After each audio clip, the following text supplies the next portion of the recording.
Mungkin kita akan lanjut ke Q&A, Mbak Audi. Sorry. Terima kasih Mas Bintang. Mungkin minta waktunya 2 atau 3 menit, sedang azan di sini, jadi break 2 atau 3 menit dulu. Oke.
Oke, Mas Bintang, ada mau dimulai sekarang untuk sesi tanya jawabnya? Oke, boleh dimulai sekarang. Oke. Gak kerasa ya nih udah mulai sesi tanya jawab aja. Oke, mulai mungkin kita mulai dari pertanyaannya Mas Hilman. Tanya Kak, kalau Laravel 7 dan Laravel 8, apakah sintaks di controllernya berbeda? Apa bedanya? Bagaimana kalau upgrade dari Laravel 7 ke 8? Apakah banyak sintak yang berubah? Oke. Mungkin untuk perubahan di Laravel 7 ke 8, kita bisa langsung di webnya, dokumentasinya Laravel. Di sini ada bagian upgrade guide. Nah, di sini dia sudah membuat guide bagaimana kita melakukan upgrading dari 7 ke 8. Di sini dia juga udah mendefinisikan beberapa impact perubahannya. Apa saja yang dia high impact change-nya, dan apa saja yang dia medium-nya. Nah, mungkin controller kalau saya lihat di sini nggak ada perubahan yang signifikan ya. Jadi kebanyakan yang di model vectories-nya. Nah, ini dia juga sudah sudah memberitahu cara untuk solving-nya gimana. Di sini misalkan soal untuk model vectories-nya dia pakai ini, terus cacheable-nya pakai ini, decrement event seperti apa, ini sudah dijelaskan semua di sini. Jadi misalkan kalian memerlukan update Laravel versi sebelumnya ke Laravel versi yang terbaru lagi, itu bisa mengikuti guide-nya yang ada di sini menurut saya, yang ada di sini. Oke, terima kasih Mas Bintang. Cukup penjelasannya? Ya, cukup. Ini nih Mas, tadi kayaknya Mas Rizal, Mas Aldi Rifan Maulana yang tadi sebelumnya bertanya Oh, apakah oke. konfigurasi modular itu yang dimaksud tuh HMVC katanya kayak gitu Mas. Oh, oke. Untuk konfigurasinya di Laravel itu untuk HMVC. Kalau HMVC kan seperti ini ya.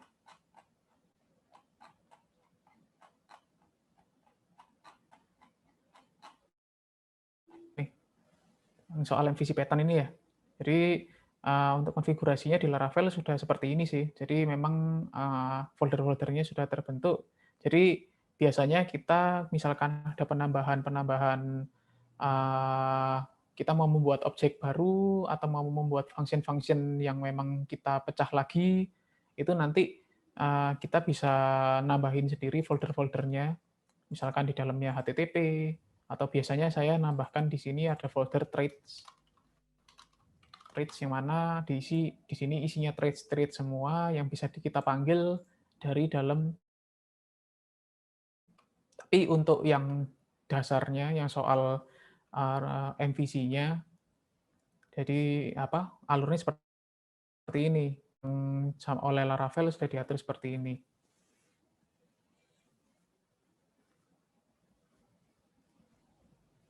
Gitu. Agak terputus, sorry Mas Bintang, tadi terakhir kayaknya koneksinya nih.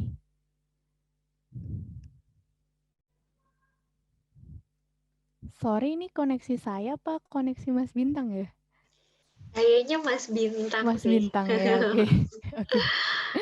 Mas Bintangnya nge-freeze. Iya, teman-teman, mohon maaf banget ya atas kendala teknisnya hari ini di luar dugaan kami, tapi mudah-mudahan ini nggak mengurangi semangatnya teman-teman, karena sebentar lagi kita udahan kayaknya. Ini sisi Q&A yang terakhir. Mudah-mudahan teman-teman tetap semangat. Nah, untuk teman-teman yang belum isi link survei-nya, boleh diisi ya, linknya ada di kolom chat. Dan bagi yang sudah mengisi, tidak perlu mengisi kembali. Nah, kita ada giveaway ya Mbak ya, untuk 2 orang yang beruntung ya. Nah, betul. Siapa Nah, ya Mbak Ayu ya siapa ya kira-kira nih? kira-kira ya? Aduh, kalau soal pemenang nih, emang susah milihnya ya. Karena memang pada bagus-bagus pertanyaannya gitu. Linknya saya kirim ulang ya.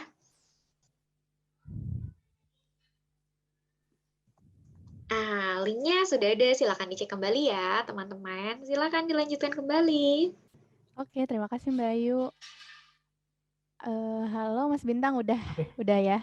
Nah, tadi ada yang keputus dari penjelasan saya? Iya, betul. Penjelasan yang agak terakhir-terakhirnya tadi agak keputus.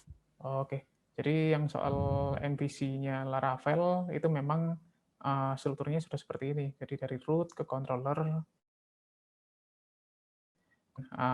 update data atau sinkron data ke modelnya, lalu dari controller dia akan yang melempar ke view-nya. Nah, nanti teman-teman membutuhkan kelas-kelas baru, itu biasanya nanti akan disambungkan ke controllernya, di luar strukturnya yang ini tadi. Gitu. Oke, terima kasih Mas Bintang. Pertanyaan selanjutnya dari Mas Aziz Muslim.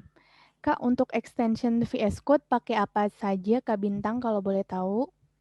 Oke, kalau VS Code-nya, ya saya default-nya pakai yang memang sudah ada Laravel-Laravelnya. Jadi semua, kalau soal Laravel, yang dia ada Laravel Artisan, Snippet, Mission, GoToView, ini semua saya install. Jadi yang kalian coba cari yang ada Laravel-Laravelnya lah. Itu di situ udah benar-benar membantu untuk snippet-snippetnya pembuatan Laravelnya. Misalkan contoh untuk yang Artisan, kita membuat kita misalkan mau membuat controller, itu bisa tinggal pakai Artisan make controller di sini. Jadi kita nggak perlu lagi ngetik-ngetik di command prompt-nya. Terus kalau misalkan untuk pembuatan blade-nya itu dia sudah ada ini snippet-nya untuk blade. Misalkan kita mau extend, dia langsung muncul bisa terbentuk. Kalau misalkan kita mau nambah section, nah dia udah langsung buat seperti ini. Gitu.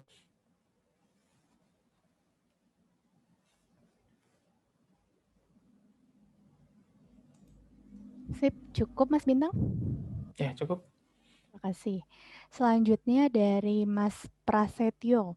Izin bertanya Mas, untuk lebih paham alur framework Laravel, apakah kita harus paham OOP dan paham dalam MVC dasar dahulu sebelum bermain dengan framework? Oke. Soal itu memang sih OOP itu kan kita mengenal soal encapsulation, yang mana itu kita biasanya kalau secara gamblangnya kita terkait bagaimana kita membuat kelas di dalamnya kelas dan gimana kita memanggil function dari kelas lain, bagaimana kita melakukan import dari kelas. Nah, itu memang bakal digunakan di Laravel ini. Contoh misalkan kayak ini tadi, ini kita ada variabel tanta cell data ini, kita kalau mau manggil ini harus pakai $this, terus cell data. Ini dasar soal penggunaan ini itu adalah memang termasuk dasar-dasar yang ada di OOP. Dan selain itu juga konsep MVC itu juga memang juga kita bisa lihat di sini di dalam Laravel juga ada pembagian MVC-nya. Jadi paling nggak memang kita perlu tahu dasar-dasarnya aja sih. Kira-kira kalau ke MVC apa itu di sini bagi apa aja, model yang bagian datanya, view bagian tampilan, controller bagian yang prosesnya. Terus kalau di Laravel itu controller di mana, di sini, view di mana, di resource view, model di mana. Nah, kalau model biasanya di Laravel tinggal ini, ada juga yang nanti untuk advance-nya yang lebih lanjut, itu kita bisa mendefinisikan tabel tersebut menjadi satu objek di Laravel ini. Itu yang untuk yang model di sini. Ini adalah pendefinisian objek yang database kita. Jadi misalkan di sini ada model user, berarti nanti di database kita itu ada juga tabel user. Dan kalau kita mau memanggil, kita bisa langsung import untuk modelsnya. app models user. Dan di sini dari user ini kita bisa panggil misalkan mau melakukan query where seperti ini. Nah, ini untuk modelnya di Laravel penggunaannya seperti ini. Tapi nanti akan bisa teman-teman pelajari untuk yang dilanjut. Seperti itu. Baik, terima kasih Mas Bintang. Ini nanti untuk source code-nya bisa di-upload ya di GitHub ya Mas Bintang ya, ada request nih dari teman-teman. Ya, bisa. Ini sudah saya siapkan GitHub-nya, nanti setelah acara ini akan kita kirimkan ke email teman-teman. ya. Oke, sip. Selanjutnya pertanyaan dari Mas Martinus. Mas Bintang mau tanya, untuk omset penjualan itu dengan nilai rupiah atau ada komanya? Contoh 502,321, ribuan gitu ya, 321.000. Itu diubah di value-nya atau ada penambahan script lagi, Mas? Oke, kalau yang itu, ini kan karena memang default. Kalau kita mencetak angka, itu tanpa ada koma-koma pemisah ribuan. Jadi memang benar-benar plain dari angkanya berapa, yaitu yang dicetak. Kalau misalkan kita mau menambahkan koma-komanya, itu kita harus cari dulu fungsi yang merubah untuk menambahkan koma-koma ribuan di sini. Separator. Nah, di PHP ini ada fungsi number format-nya. Kita coba lihat cara penggunaannya. Di sini kita masukkan number, terus ini desimalnya. Terus ini untuk pembaginya, atau kita bisa langsung gunakan langsung. Berarti nanti untuk yang di blade kita, yang di sini, ini kita di yang value, langsung kita tambahkan aja number format.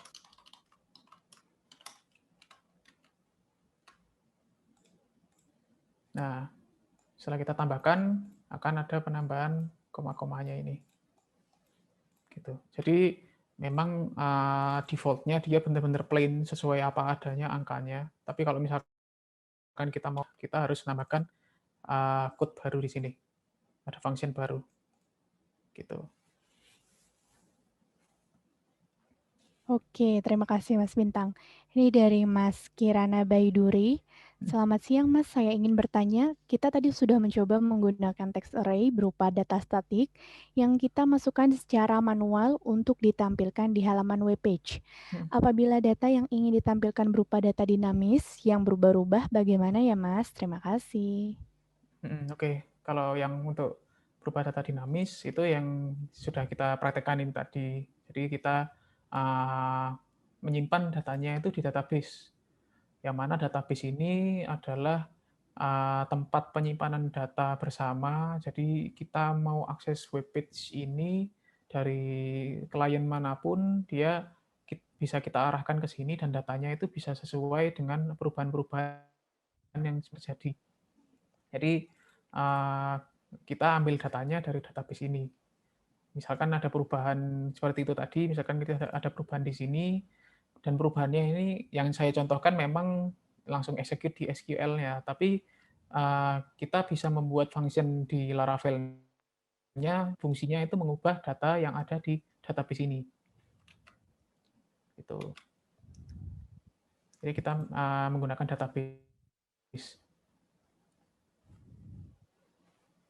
Oke, terima kasih Mas Bintang. Dari Mas Putro Dwi.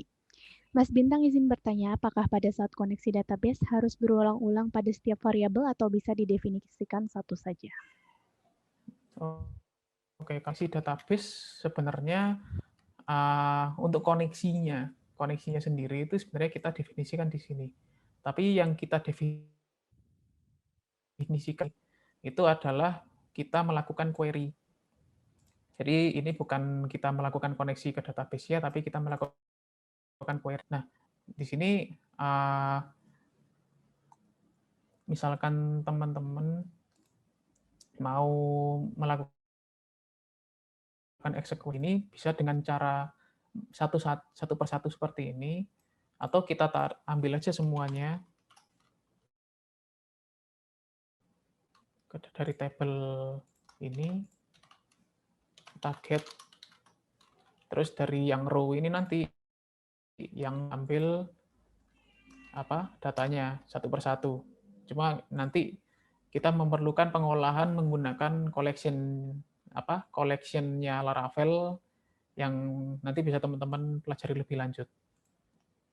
Gitu. Oke, terima kasih Mas Bintang. Mungkin kita buka tiga pertanyaan terakhir kali ya. Oke, boleh. Ini untuk refleksi untuk semuanya mungkin ya. Mas, dari Mas Putro Dwi lagi, Mas mau tanya, kan ada aja tuh di mana kita sampai ke titik jenuh waktu ngoding. Nah, gimana cara Mas Bintang mengatasi titik jenuhnya itu gimana sih, Mas? Ya, kalau mengatasi titik jenuh sih biasanya itu karena saya melakukan cara yang sama dalam saya membuat coding. Jadi misalkan kalau kita mau ngambil DB biasanya pakai DB ini. Nah, supaya nggak jenuh itu kalau saya pribadi biasanya akhirnya saya challenge untuk coba deh kalau saya ngolah database ini nggak pakai cara ini, pakai cara yang lain, ada nggak cara yang lebih cepat. Jadi yang bikin nggak bosan itu kita explore ulang itu. Jadi kita melakukan mencapai hasil yang sama, tapi kita cari cara yang berbeda dan caranya itu sebisa mungkin memang bisa lebih cepat daripada cara yang sudah sebelumnya. Kan kalau soal penyelesaian project atau penyelesaian aplikasi yang kita buat ini kan memang pasti terbatas timeline itu. Jadi ya kita sesuaikan aja. Kalau misalkan kita bisa dapat cara yang lebih cepat dan masih sesuai dengan timeline yang kita jalankan, ya syukur. Kalau misalkan enggak, ya berarti memang kita harus bisa harus pakai cara yang lama. Yang jelas mungkin itu tadi bisa kita tambahkan sedikit cara-cara yang berbeda develop project ini.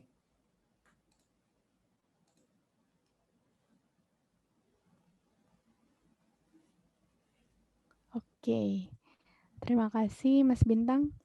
Oke. Lanjut pertanyaan dari Mas Bayu Dewantoro. Adakah kelebihan dan kelemahan menggunakan root resource daripada root yang dibuat manual? Kalau untuk pengembangan yang lebih baik ke depannya, apakah lebih baik menggunakan root resource atau dibuat manual? Terima kasih. Oke, kalau kelebihan kelemahannya sih sebenarnya tergantung kebutuhan. Teman-teman butuh yang lengkap, yang memang butuh satu kelas yang dia isinya ada 7 function lengkap, CRUD, CRUD, create, read, up, delete, create, read, update, delete, yang benar-benar lengkap seperti ini dan terpakai semua. Karena memang waktu membuat resource kita pasti langsung terdefinisi link-linknya yang tadi sudah kan. Nah ini, kalau kita bikin resource itu udah terdefinisi ini semua. Dan ya sudah secara paten, create, seperti ini. Tapi kalau teman-teman nggak membutuhkan ini semua, cuma membutuhkan untuk kayak seperti ini tadi, kita cuma butuh tampilkan satu dashboard ini aja, indeks dashboard dashboard indeks ini aja. Nggak perlu bikin resource, jadi cuma perlu bikin salah satunya aja. Karena nanti kalau misalkan teman-teman bikin resource ini, itu ada kemungkinan ya kita ada kelupaan mengeksklud resource-resource-nya yang berakibat nanti user waktu ngakses ini iseng-iseng akses create, ini dia nggak ada redirect-nya atau nggak ada, itu kan bakal ada kesan negatif juga di user. Ini kenapa kok webnya kosongan, link-nya bisa diakses tapi isinya kosongan gitu. Tapi kalau misalkan kita mendefinisikan cuma satu aja dan user iseng mengakses ke create ini, itu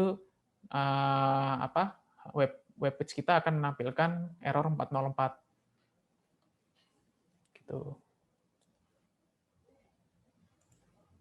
Baik, cukup Mas Bintang penjelasannya? Ya, cukup. Terima kasih. Pertanyaan terakhir nih dari Mas Raffi Muhammad. Oh iya Mas, kalau cara terefektif untuk membedakan akses berdasarkan user role itu bagaimana ya Mas? Karena ada yang menggunakan if di template navbar, ada juga yang menggunakan auth atau middleware Mas. Oke, kalau user role di Laravel itu kita biasa pakai ada library-nya user role apa sih itu namanya? Kita coba lihat Laravel role permission. Nah, ini ada library-nya Laravel namanya seperti ini. Jadi di sini kita yang bisa kita definisikan untuk web page kita untuk website kita. Nah, di sini penggunaannya itu multifungsi, mau digunakan di dalam root-nya bisa, di dalamnya middleware atau out-nya bisa, bahkan sampai ke level kita misalkan mau membagi untuk yang dashboard ini itu khusus untuk yang dia rules-nya rules admin, yang ini khusus untuk yang rules-nya customer, yang ini khusus untuk rules-nya kasir misalkan. Jadi kita bisa definisikan benar-benar di file blade-nya ini itu bisa muncul kalau user-nya itu rules-nya rules gitu. Jadi kita bisa pakai ini library Spatie ini.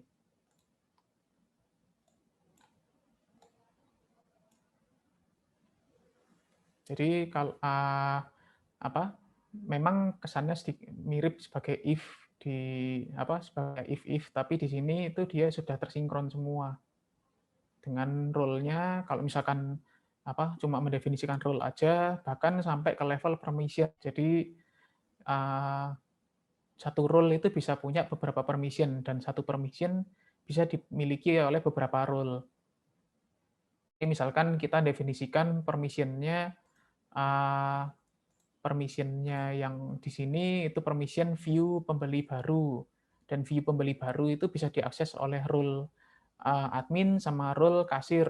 Jadi kalau role-nya admin sama kasir itu dia bisa ngelihat ini.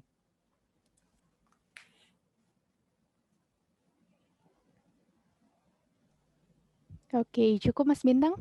Ya, cukup sudah. Kira-kira ini kalau ada yang nyempil 2 pertanyaan lagi boleh nggak sih, Mas? Boleh, nggak apa-apa. Oke, terima Lanjutlah. kasih tuh Mas Bintang nih baik banget nih udah mau bantu nih share-share ilmu ke teman-teman. Makasih loh Mas Bintang. Ya, ini kan karena teman-teman juga antusias juga Iya, tanya. seneng ya kita lihatnya teman-teman nih pada Iya, semangat betul. nih.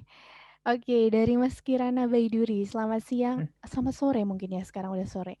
Selamat sore Mas Bintang, MySQL itu database default untuk Laravel ya Mas. Selain MySQL, apakah ada lagi database yang biasanya digunakan di industri Mas? hmm. Best practice-nya seperti apa? Terima kasih. Ya, oke. Memang di Laravel itu kalau kita lihat file config-nya di yang database ini, dia default-nya ngambil MySQL. Jadi memang untuk default connection database-nya ini di MySQL. Nah, di Laravel ini sebenarnya nggak menutup kemungkinan kita ngaksesnya itu bisa lebih dari satu database. Jadi nanti mungkin teman-teman bisa explore lebih lanjut kalau misalkan Laravel bisa akses ke database lain gimana, itu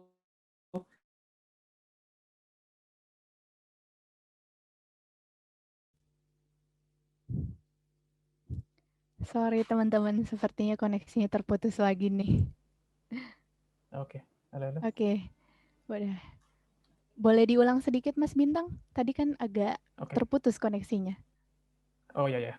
Jadi kalau misalkan kita di Laravel ini butuh akses untuk dua database atau lebih. Kalau default-nya ini memang dipasang di MySQL, dan kita sebenarnya bisa ganti default database-nya apa ke selain MySQL. Tapi kalau misalkan kita perlu akses ke database lain selain database yang kita pasang di default ini kita bisa menggunakan connection. Jadi kita definisikan dulu connection-nya berdasarkan yang ada di sini. Di sini. Jadi kita yang default-nya kita pakai MySQL. Terus kita ada PostgreSQL, kita definisikan satu database PostgreSQL. Nah, kita mau koneksi ke sini. Jadi kita tinggal panggil aja connection-nya PGSQL. Jadi baru kita pakai.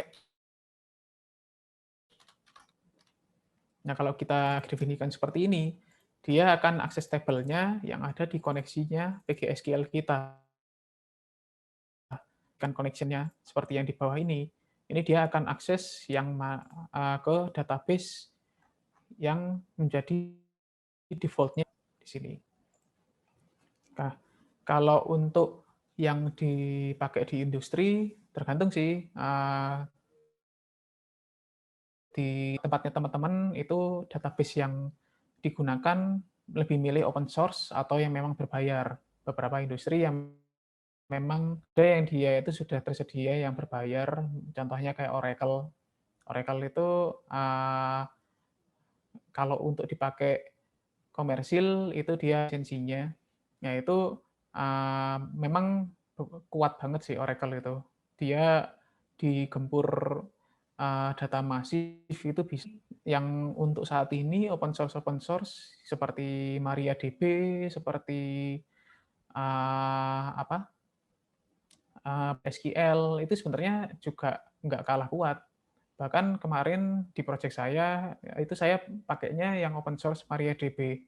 Itu setiap hari dibuat processing data ratusan ribu sampai jutaan, yang itu ada schedulernya running tiap hari, itu sampai sekarang masih kuat-kuat aja. Jadi memang pilihan masing-masing sih, tapi untuk yang pengalaman saya untuk open source seperti MariaDB dan PostgreSQL itu sebenarnya sudah cukup kuat.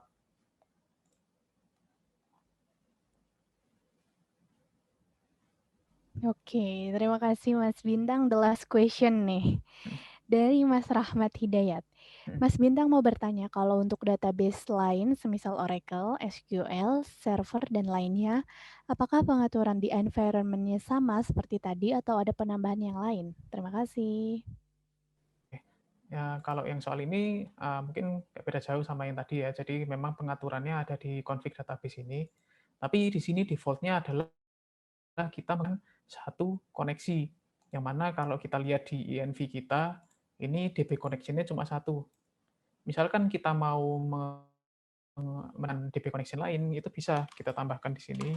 Misalkan DB connection 2, terus kita tambahkan DB host 2. Tambahkan.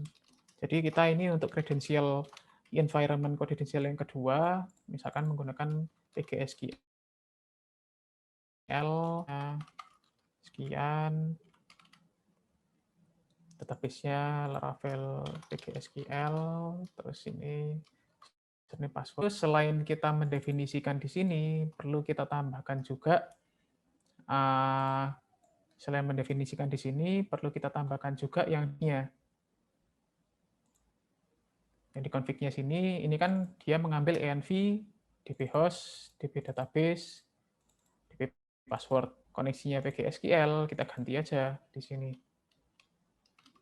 Tuh, host 2, port 2, 2. Jadi pastikan memang untuk mengarah ke database yang lain. Dan jangan lupa, karena env ini adalah sifatnya lokal, yang memang file ini cuma dimiliki oleh kita sebagai pengguna lokalnya. Kalau itu file env ini akan di-ignore ketika kita push ke dalam GitHub.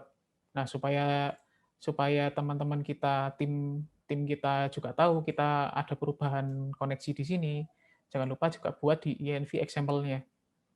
Supaya nanti waktu ada rekan tim kita yang dia nge-cloning project kita, itu dia nggak lupa untuk menambahkan DB connection 2-nya.